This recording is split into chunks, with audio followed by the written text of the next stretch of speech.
Stickers are one of the most popular items for artists to make and sell, but should we be relying on stickers for income? Most artists price their single stickers in the $3 to $5 range, with sticker sheets being a little bit more. And at that price, you would have to sell 12,500 stickers per year to make a livable wage of $50,000, and that's before the cost of materials, shipping, taxes, and everything else it takes to run a business. So, is it really worth it? In this video, I'm going to share real statistics from a recent convention I vended at and discuss what role stickers play in an artist's business. So first off, what goes into sticker manufacturing?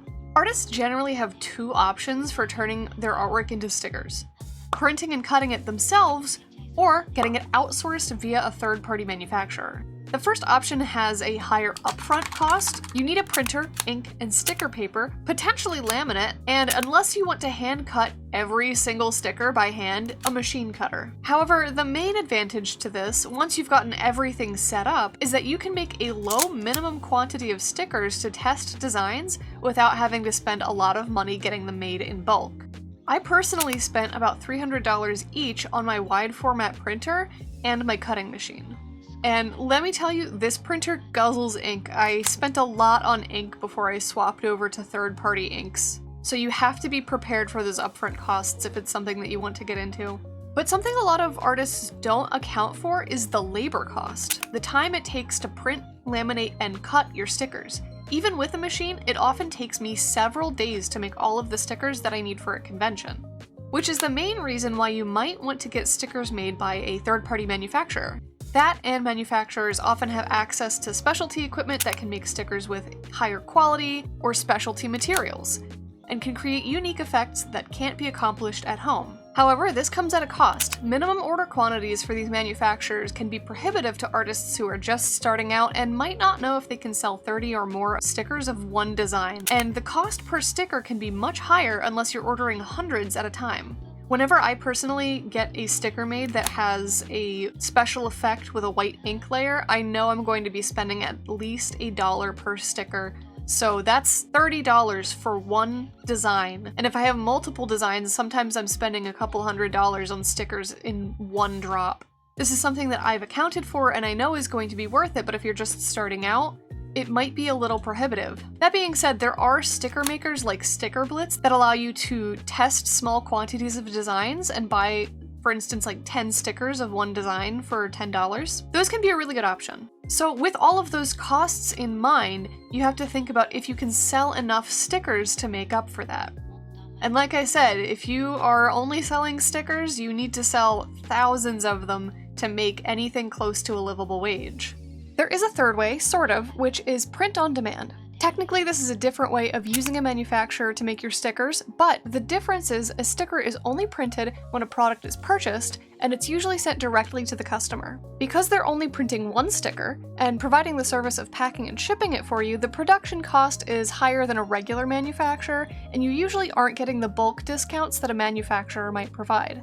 Because of this, you may not make as much profit per sticker. But because you don't have to pay for production until an order from a customer is placed, you don't run the risk of making or ordering too many stickers and overstocking, and you only have to pay for what's already been bought, so there's virtually no risk. These services can be great for people just starting out, or for folks who don't have the means to ship products out themselves. If it's something that you'd like to try, I do have an affiliate link for my favorite print-on-demand service, Printful, in the description. That being said, there are still plenty of reasons to make and sell stickers. For one, it's just fun. Tons of people like stickers. They're one of my best sellers both in person and online. The audience for stickers is so wide, that can honestly be enough to support sticker sales as a category on its own. I like collecting stickers, and I tend to make things that I like. And if I'm enthusiastic about something, then that comes through in my work, and it gets other people enthusiastic about it as well. Once you have everything set up, expenses per sticker tend to be about a few cents each, up to $1 for the special effect stickers. So despite selling a single sticker for only about $5, the profit margin can be upwards of 75% or more, depending on your cost of manufacturing.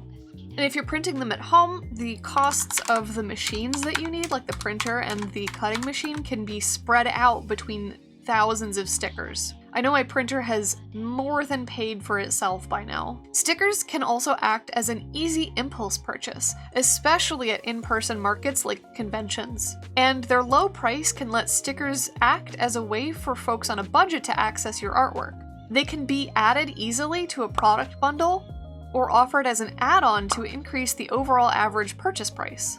So why wouldn't stickers work for your business? Like I mentioned at the beginning of the video, in order to make a living wage, you have to sell more than 12,000 stickers per year, and that doesn't even account for the costs of running a business. When we talk about earning money as a business, there are two general categories we talk about: gross and net earnings. Gross is what you earn before you take out any of the expenses, and net is the profit that's left over. So when I say you have to sell 12,000 stickers, I'm talking about gross income. I'm not even talking about net. Once you set aside 25 to 30% of your money for taxes and then take the rest out in business expenses, you've got even less money to work with.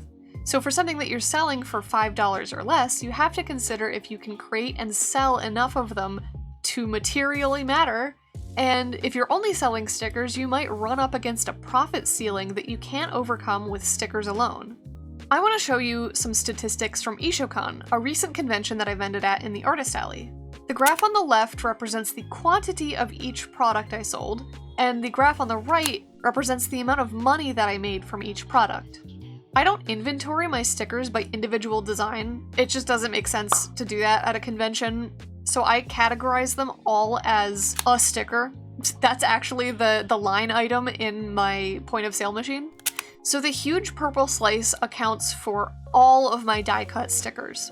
This excludes sticker sheets, so we're only counting individual stickers that you buy one at a time. You can see how large that slice is on the left quantity sheet and how much it shrinks when that statistic is converted to money made. That really gives you an idea of the volume of stickers you need to sell in order for it to make up a significant revenue chunk. But it's worth noting that even with that shrinkage, stickers still accounted for nearly a quarter of my sales. That is why I still sell stickers.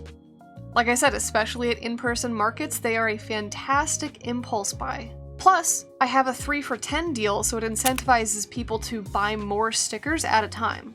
And for something that takes up a small fraction of my table in terms of layout space and packing space, like suitcase space, the fact that that little piece of my table makes up almost a quarter of my revenue is crazy. But I also want to point out a few other slices. The other rather large navy slice near the top was my overstock mystery bags. I brought these to the convention as a way to clearance out items that I'm no longer selling, and these were pretty popular, but not anywhere close to stickers.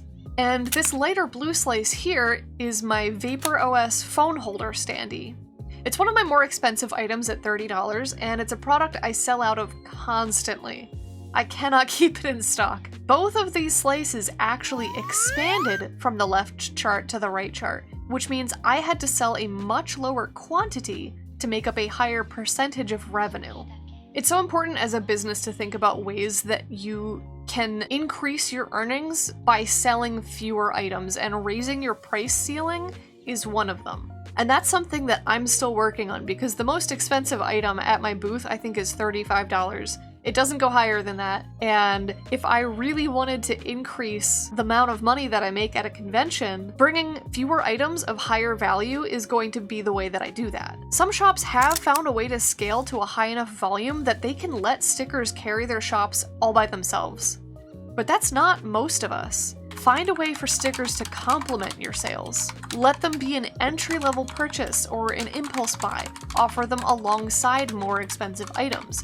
Integrate them with other products as an add-on item or in a bundle. Stickers are a cornerstone of my and many other art businesses, but they almost always exist in an ecosystem alongside other products that can pull more weight for each individual sale. It is much, much easier to sell fewer items of higher value than it is to scale your business to a point where you're selling tens of thousands of items per year. So how do stickers fit into your sales? Are they pulling their weight, or do you need to add a heavy lifter?